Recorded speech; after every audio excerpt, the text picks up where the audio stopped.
Welcome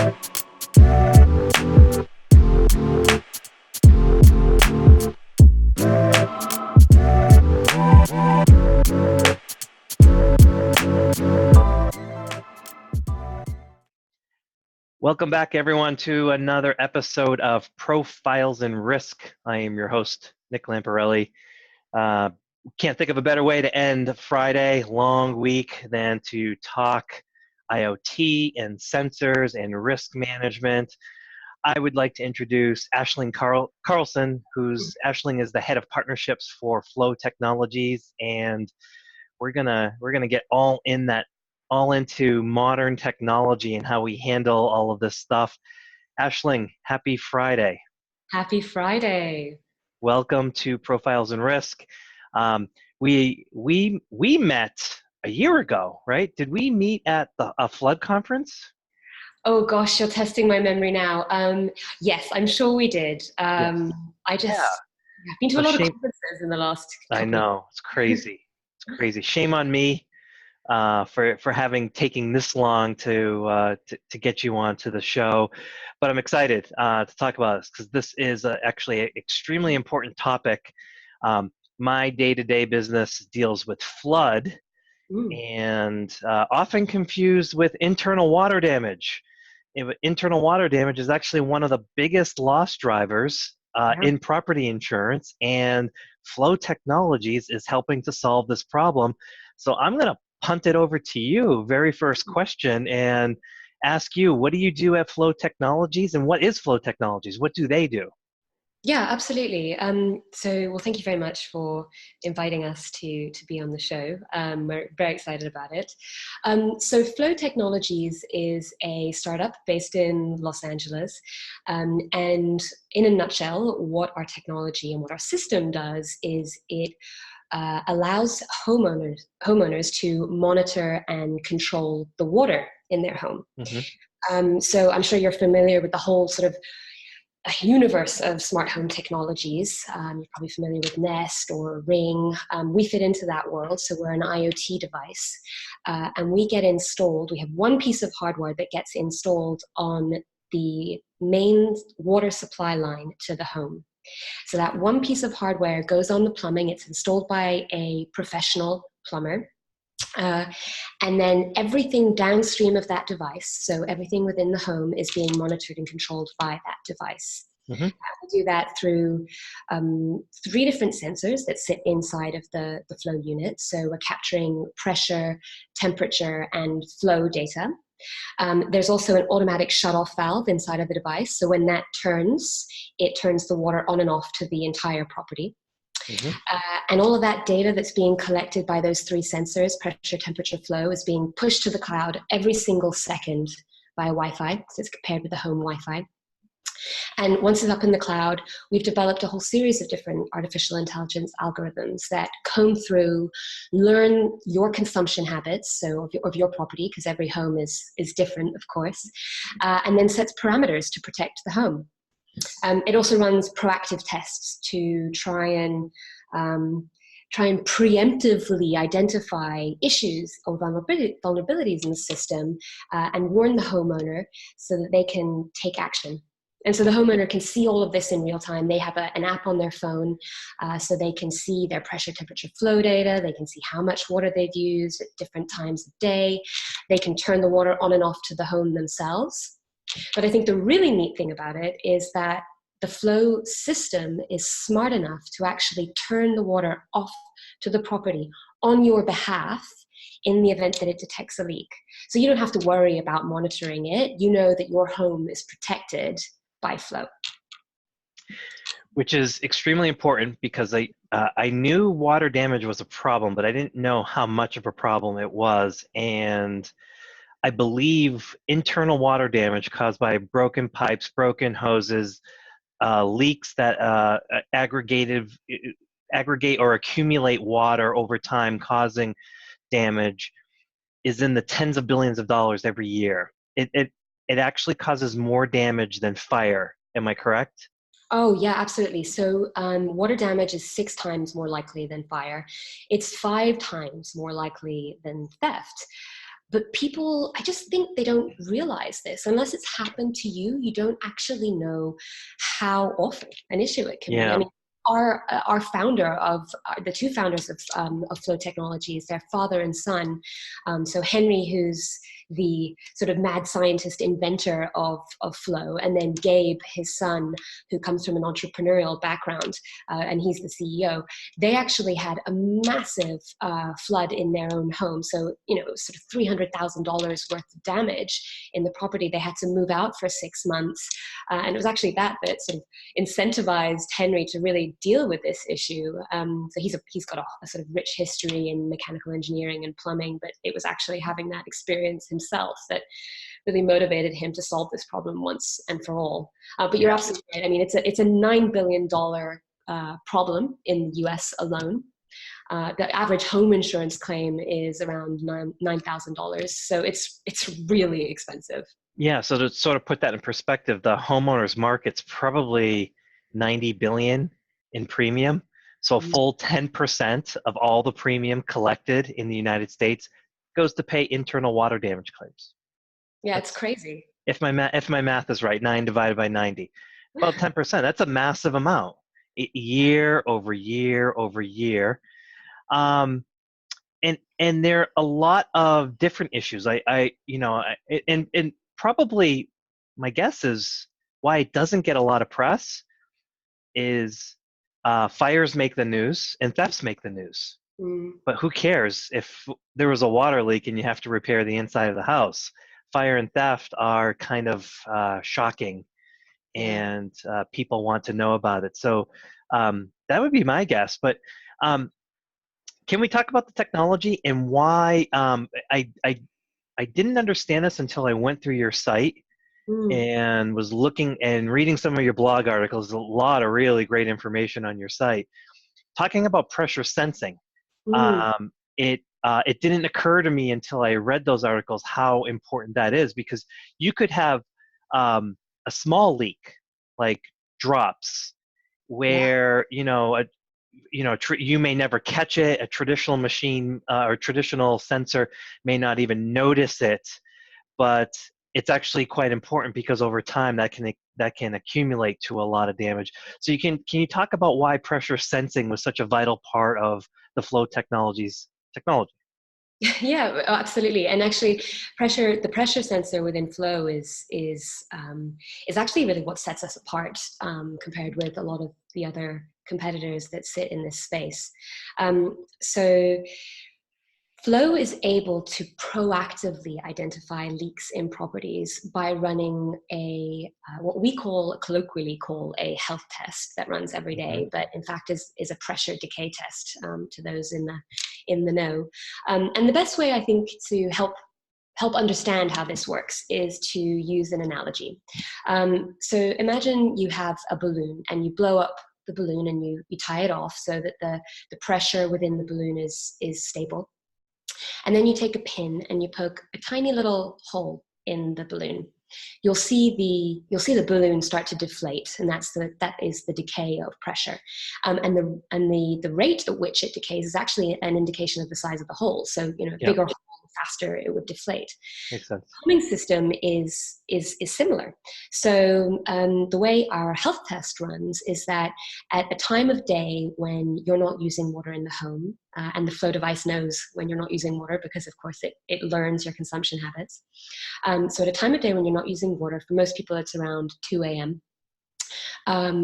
the health test will kick in. And what happens is the shut-off valve inside of the Flo device will turn, forming a closed-loop system in the plumbing downstream. And then the pressure sensor will tick on, and it will sense for a number of minutes to see if there's any drop in pressure in the system. And if there is, it's an indication that there is a leak somewhere downstream. So theoretically, there should be no change in pressure. Absolutely. So if there are no leaks, it's the fixed balloon. Absolutely. So if there are no leaks, the pressure will remain constant, which is what you want. Yes. And so that is how Flo is able to, I guess, I don't want to quite say, be fortune tellers, but we can a little bit see into the Mm-hmm. future by being able to see those kind of tiny pinhole leaks. So it might be 1 drop of water a minute, which of course, 1 drop of water a minute is not going to cause any kind of catastrophic damage. But as you said earlier, Nick, that little tiny crack in a pipe where you're seeing 1 drop of water a minute seep out, over time, that's going to get worse, especially if you couple it with, let's say, high water pressure from the utility. Let's say your pressure regulator has gone bad and you're receiving really high pressure to your home. Well, that pressure on those pipes is just going to make that tiny fissure get bigger and bigger and bigger until you have some horrible catastrophic event like a pipe burst. And I think the really interesting thing is actually, so the EPA is now looking at revising their Watersense mandate to stipulate that homes that want to get the Green Business Seal of Approval have to have passed a pressure test. So they have to be able to say categorically that this home is leak-free, which of course Flo can do that, because from the minute that the Flo device is installed on the plumbing, we can run that health test and we can tell you, yes, your home is leak-free, or no, we can see a leak somewhere in the property. Yeah. Can we talk a little bit about what you've learned, what all of these algorithms and all of this big data? How have consumers been using this? I'm actually even curious as to whether you know what's the proportion of homes that probably have leaks Yeah. now, and they don't even realize it. Like you must be able to immediately start collecting data, and there should be a certain proportion that probably already from day one have leaks, and Yeah. so on. Oh yeah, absolutely. I mean, Mm-hmm. we can pull that data for sure, and it's it's not great, I have to say. About 39% of homes fail the health test on day one. So on the day that the Flo device is installed, when we've queried the data, we can see that 39% of homes are not passing that test. Does that mean that they have some sort of leak? Yeah, that means that they have Okay. some sort of leak in the property. And so I think the good thing, though, about this is, of course, it's never great news when Sure. you find out you have a leak in your home. People tend to be pretty upset and stressed out about that. But I think the great thing that we've been able to then see is that on day 30, when we run the health test, we have seen that 33% of homes are passing the test. So, 33% of homes are 33% of homes are then failing the test, which means that there is a 15% improvement. So Okay. Yeah. we've gone from 39% failing to 33% failing. So that's good news, right? People are Yeah. actually taking the knowledge that we're supplying them with, so they now are armed with the sort of the insight that there is a leak somewhere in their home, and they're proactively doing something about it, which is ultimately what we want. We want to encourage people to look after their plumbing and promote Yeah. health. Yeah. And what has been the response from the insurance ecosystem? Oh gosh, so. I mean, we're working with a number of different insurance carriers, both domestically here in the United States, but also internationally. And I'm sure I don't need to tell you. We talked about it a little bit earlier, but it's a really big issue. It's a really expensive issue for homeowners and for carriers alike. And so we have seen a lot of interest from insurers. We've run a number of different pilot tests, and we are working commercially with a number of different carriers across the country. And we're seeing carriers rolling out our devices to their customers. Either they're entirely subsidizing Really? Flo, or they are maybe subsidizing part of the system, or they're marketing Flo to their customers, and some carriers on top of that are offering premium discounts for having installed Flo.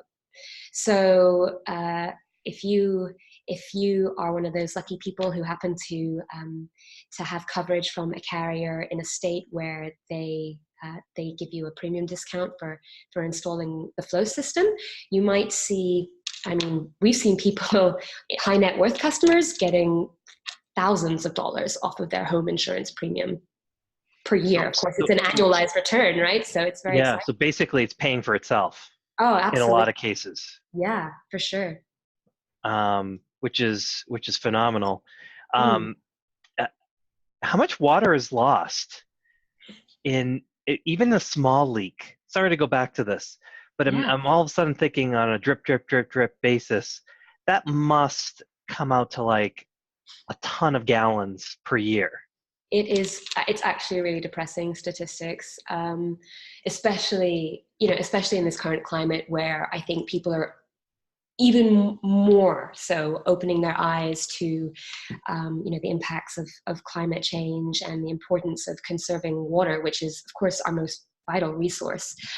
So about a trillion gallons of fresh water is lost due to leaks in homes in the United States every single year. So that's enough water to supply LA, Chicago, and Miami with their annual water needs. So Yeah. it's a lot. And for a homeowner, that's a lot of money, right? It's like Yeah. dripping water is actually lost water, and I think most homeowners pay for their water. Yeah, for sure. So, I mean, if you have some sort of insidious leak behind the wall that you have no idea about, or, I think even worse if it's in your irrigation, you're probably never going to pick it up Yeah. there. That can be a very expensive problem. Not to mention, of course, if it's causing damage, and then it just gets exponentially worse.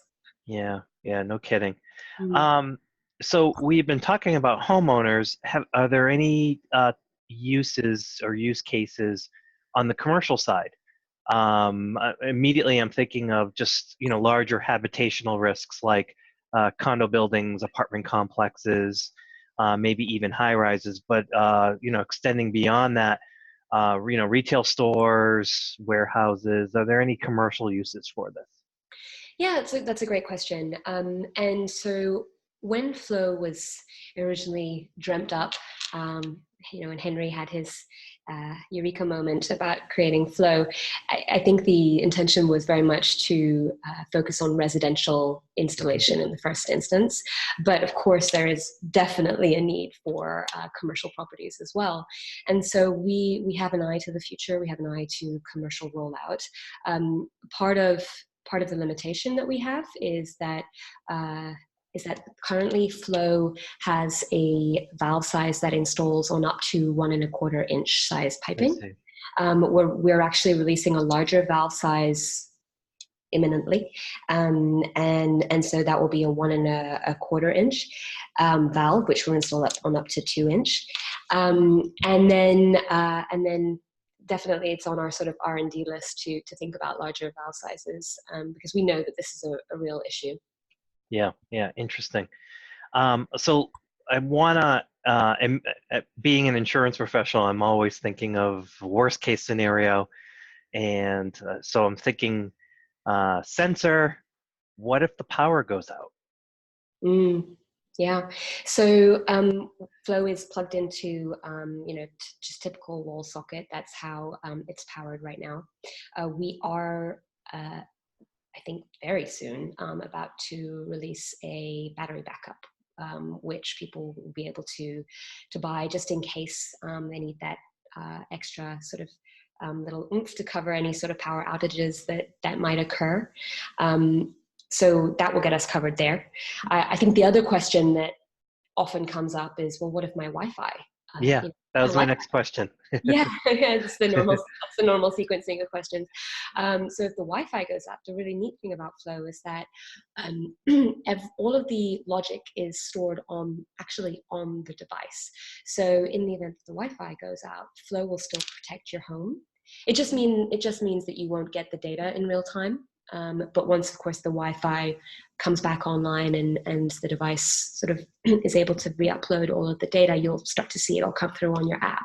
But you don't need to worry because it's all locally stored. It means that Flow is still going to be able to turn the water on and off, that will be able to tell when there's a vulnerability and take action. Yeah, and whenever there's Wi-Fi, I immediately go to cyber risk. What if like some person's driving by and they hack into my system and they shut off my water while I'm taking a shower, and they get really bad hair for work. That could be a Oh, disaster for me. I mean, that. Um, are there, I mean, are there any cyber risks? I guess with Wi-Fi, there's, probably some sort of security that's built in. Can you talk about that? Mm. Yeah, so I mean, this is one of the questions that comes up a lot, and I think with legitimate reason. I mean, people they don't want to be hacked, and it's an intrusion of privacy, Hmm. and you don't want your data being stolen. I mean, we have an absolute sort of ninja of security at Flo. I mean, he is so on it, and it's really his sort of number one priority, ensuring that we are I guess really sort of up to date with all of the sort of most important security measures. Also, not surprisingly, when we partner with, well, not just insurance companies, but anyone. I mean, in fact, you may be aware, of course, that we rebranded to Flo by Moen following our Series B.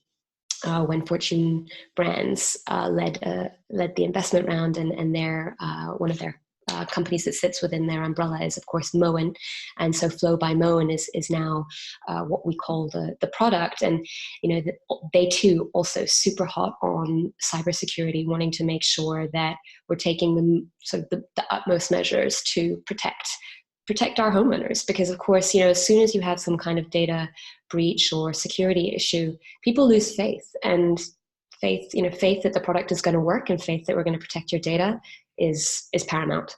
Yeah, no kidding.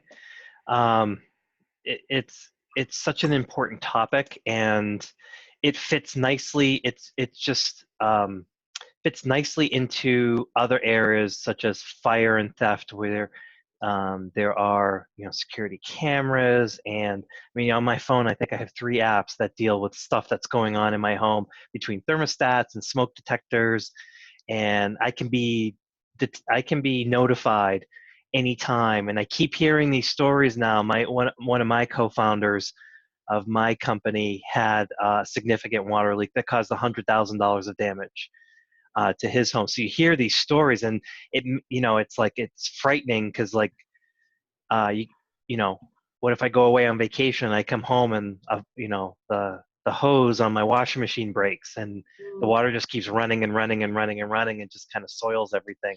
Yeah. Um, so it's just such a worthwhile technology, and just learning about how much damage it causes to the United States, to homeowners in the United States, just very valuable. So thank you for that. I would like to transition over before, out of respect for your time, and ask you a couple of personal questions Yeah. um, that I ask all my guests. And the first one is, and you're coming from a tech company, so I'm hoping you have like a really awesome answer. But what kind of tech, or what kind of tools? Doesn't even have to be tech, but Mm. tools do you use to stay organized or productive? Organized and productive. Oh gosh. Or productive, yeah. It doesn't have to be both. The Okay. best answer I ever got was coffee. That's actually that's a great answer. So I am one of these people who, to keep organized and to keep myself on track and hold myself to task, I am a big believer in the power of the pen and paper. So I write everything down, which is Calendar. not the answer that you were looking for, but arguably paper was one of the greatest sort of technological inventions. I think otherwise, I mean, it's no secret, but Slack is amazing. I love Yeah. Slack. Yeah. Great way to sort of communicate with and sort of keep information recorded. And And then on top of that, I really love, I read a lot. And so one of my favorite apps, I'm just looking it up now because the name has gone out of my head. Okay, yeah, it's called Pocket. And Oh, yes. I like Pocket. I send a lot of articles to Pocket, and then you can sort of tag them and keep track so that you can look back and easily find information that that you thought was interesting or useful to pull out. So yeah, they'd probably be my top three off the top of my head. Can I tell you a useful feature of Pocket? Tell me. If you have the Chrome extension or Mm. any of the extensions, you know how sometimes you go to a website like New York Times and Mm. after like a second they say you got to pay Yeah. or sign in, Mhm. but the page shows up for a second. While for that brief second, if you quickly click on the Pocket app, you Yeah. can read the whole article. Oh my gosh, that's so sneaky. It doesn't. The only site where I struggle to actually get it to work is the Wall Street Journal. For some reason, like as soon Mm. as the journal page loads, it goes right to the sign-in page. Well, It now doesn't. you've given everyone this tip. They're gonna, they're definitely gonna be onto us. We won't be able to do that anymore. The millions of people that are watching at home, don't tell the New York Times, but that's how I get around the paywall. Is Good to know. load and Pocket, and then I go to my Pocket app, and there it is, all ready for me to read. So I'll Pocket's check it actually a very, very great organizational app. So thank you for that. Um, are there any books that you have found particularly influential in your life? It can be personal or business. Yeah, absolutely. So there's one book that I have read, I would say 12, 15 times. And it's, I don't know why it just is so important to me, but it's called A Little History of the World by Gumbridge. And it's actually a children's book. And it was written by a very famous art historian, E.H. Gumbridge. And it's a very short, very succinct, as the name would suggest, history of the world. And it takes you through all of the sort of great civilizations and moments in history um, up to, well, until Gumbridge passed away. Sort of, I think he passed away at the end of the 20th century. And it's just been really meaningful to me. And I think it's beautifully written and it's very accessible, and I just love it. So that would be my sort of more personal book Hmm. that I recommend. I think one that I actually came across recently that I really love is a book by Brene Brown called Dare to Read. And it's a book that I think it's probably, I'd say more women read it than men, Hmm. although I hope that's not true. I hope it's sort of equal men and women.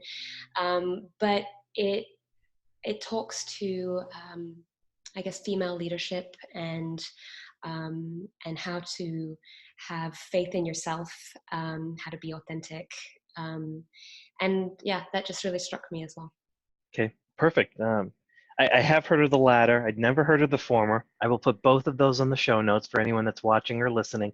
Go to the show notes and you can get access. I'll put the Amazon links to both of those. But this was very educational. We Good. extremely important topic. Um, I hope you can come back on when Flow Technologies has more advancements, the battery pack, when you start doing bigger pipes and doing commercial stuff. We'd love to learn more because I just didn't really know how much of a problem it was. So we are now all educated, and so now it's up to us in the industry to figure out how we can continue to lower the internal water risk for properties by using this sort of technology. So thank you so much. Oh, thank you so much for having us on. It was great to talk to you, and yes, we hope to come back. Yep. So my guest this week has been Aisling Carlson of Flo Technologies. Thank you again. Thanks. Bye